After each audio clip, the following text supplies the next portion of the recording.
শেষ হলো। হুজুর আবার কি আলোচনা করছে দেখি, দেখা যাক। হুজুর আজকে কি আলোচনা করছেন আপনি, ফলোয়ার্সদের বলেন একটু। আজকে আলোচনা করছি বলতে দেখাচ্ছি যে পুরুষ এবং মহিলাদের নামাজের ভঙ্গিমাটা শিখাচ্ছি, যে পুরুষ কিভাবে নামাজ পড়বে আর মহিলারা কিভাবে নামাজ পড়বে। তো তাদের নামাজের মধ্যে কোনো পার্থক্য নাই, শুধু পার্থক্য আছে বলতে রুকুতে, সেজদাতে, হ্যাঁ, আর হাত বাঁধাতে, এই কয়টা জিনিসে ওদের পার্থক্য আছে। হুজুর যদি আপনি প্র্যাকটিক্যাল করে দেখাতেন তাহলে পরে সুবিধা হতো ভালো। আপনি একটু প্র্যাকটিক্যাল করে দেখান না কিভাবে নামাজ পড়তে হয় মেয়েদেরকে। আচ্ছা, প্র্যাকটিক্যাল বলতে দেখেন, সর্বপ্রথম তো মহিলাদেরকে পুরো সম্পূর্ণরূপে আবৃত হতে হবে, আর পর্দার মধ্যে শুধু মুখমণ্ডল আর হাতটা খালি থাকবে। তো এটা আবু দাউদ শরীফের 641 নম্বর হাদিসে বলা হয়েছে যে মহিলারা সম্পূর্ণ যখন নামাজ পড়বে সম্পূর্ণরূপে পর্দাতে আবৃত হয়ে থাকবে। তারপরে যখন সে নিয়ত করবে, যেমন প্র্যাকটিক্যাল আপনাকে করে দেখায়, কারণ এই প্রশ্ন আমাকে কেরালা থেকে, বাইরে বিদেশ থেকে রাজমিস্ত্রি ভাইরাও এবং অন্য মা ও বোনেরাও আমাকে ফোন করে জেনেছেন যে মহিলাদের আসলে প্র্যাকটিক্যালে নামাজ একবার ভিডিও করে আমাদেরকে দেখাবেন, তাহলে আমরা সেটা ভালোভাবে শিখতে পারবো। তো আপনিও বললেন যে প্র্যাকটিক্যালে করে দেখান, তো দেখাচ্ছি যে মহিলারা সবসময় দাঁড়াবে এইভাবে। আমরা যখন ছেলে মানুষ দাঁড়াই তো পা এইভাবে একটু ফাঁক করে দাঁড়ায়, হয় 4 আঙ্গুল কিংবা কেউ 1 বালিশ এভাবে দাঁড়ায়, কিন্তু মেয়েরা দাঁড়াবে পুরো পাকে একবারে, সর্বপ্রথম পাকে একবারে এভাবে সাঁটিয়ে মিলিয়ে দাঁড়াবে।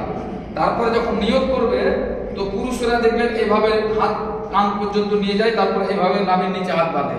কিন্তু মহিলাদের ক্ষেত্রে হবে কি, হাত এখানেই থাকবে, এখানেই থাকবে, আর এইভাবে এই পর্যন্ত হাতটা উঠবে, বেশি না, এই পর্যন্ত উঠে বাম হাতটা এই ডান হাতে এই ডান ছাতিতে থাকবে, বাম হাতের তালু ডান ছাতিতে থাকবে, আর ডান হাতের তালু বাম ছাতিতে এইভাবে থাকবে। এইভাবে দাঁড়িয়ে যাবে নামাজে, এইভাবে দাঁড়ার পরে তারপরে যেভাবে সূরা তেলাওয়াত করে, সূরা ফাতিহা, তারপরে অন্য সূরা পড়ার পরে এবার রুকু যখন করবে তখন দেখবেন পুরুষেরা রুকু করে এইভাবে পুরুষেরা রুকু করে, কিন্তু মহিলাদের ক্ষেত্রে রুকুটা হবে এইভাবে বাস এতটুকু রুকু হবে, তার বেশি হবে না, ঠিক আছে? এইভাবে রুকু হবে। তারপরে যখন রুকু থেকে উঠবে এইভাবে উঠবে। এবার সেজদাতে পুরুষ এবং মহিলাদের ক্ষেত্রে যেমন পুরুষেরা সেজদা করে এভাবে গিয়ে এইভাবে পুরুষেরা সেজদা করে এইভাবে, কিন্তু মহিলাদের ক্ষেত্রে বুক আর পেট মিলিতভাবে থাকবে। কিভাবে?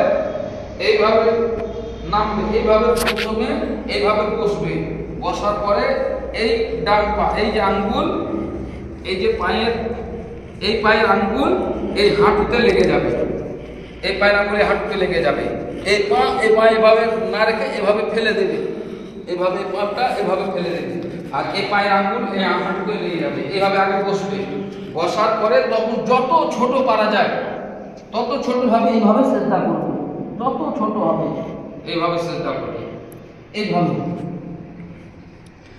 হুজুর পায়ের আঙ্গুলটা ক্লিয়ার হলো না, একটু পায়ের আঙ্গুলটা ভালো করে দেখিয়ে দেন। পায়ের আঙ্গুল এইভাবে এই জায়গাতে হাঁটুতে ঠেকে যাবে এইভাবে, আর পেছনের পাটা এইভাবে পড়ে যাবে, আর ও এভাবে বসে যাবে। মানে শরীর যেন তাদের উঁচু না হয়, এই শরীরটা যেন উঁচু না হয়, আর যত ছোট পারবে বুক পেট একভাবে মিলে যাবে, আর এইভাবে সেজদাটা করবে, এইভাবে সেজদা করবে, এইভাবে। বাস এই 3টি জিনিসে পুরুষ এবং মহিলাদের ক্ষেত্রে পার্থক্য আছে, ভিন্ন আছে।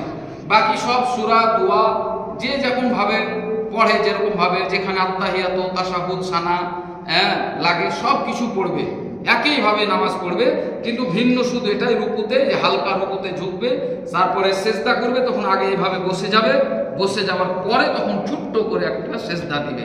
এটাই হয়েছে মহিলাদের নামাজ। হুজুর আরেকটা প্রশ্ন ছিল, যে মহিলাদের জন্য মানে বাড়িতে নামাজ পড়াটা বেশি উত্তম নাকি মসজিদে নামাজ পড়াটা উত্তম, না কোথায় নামাজ পড়লে সবথেকে ভালো হয়? সহিহ মুসলিম শরীফের হাদিসের মধ্যে আছে যে নবী করিম সাল্লাল্লাহু তাআলা আলাইহি ওয়াসাল্লাম বলেন যে মহিলাদের ক্ষেত্রে নামাজ একেবারে উত্তম যদি হয় বাড়ির কোণে, মানে বাড়ির ভিতরে, মসজিদে তাদের জন্য নামাজ পড়া উত্তম নয়। মসজিদের চাইতে উত্তম হচ্ছে বাড়িতে, তারা বাড়িতেই নামাজ পড়বে, মসজিদে না। ঠিক আছে হুজুর, ফলোয়ার্সরা জেনে গেল, সবাই এই ভিডিওটা বেশি করে শেয়ার করে দিন। হাদিস নম্বর হচ্ছে 1201, yani 1201 নম্বর হাদিস আছে যে নবী করিম সাল্লাল্লাহু আলাইহি সাল্লাম বলেছেন যে মহিলাদের ক্ষেত্রে বাড়িতে সবথেকে উত্তম নামাজ পড়া। সব ফলোয়ার্সরা জেনে গেল, সবাই একটু ভিডিওটা বেশি বেশি করে শেয়ার করে দিন যাতে সবাই আমাদের বোনেরা মায়েরা জেনে নেয়।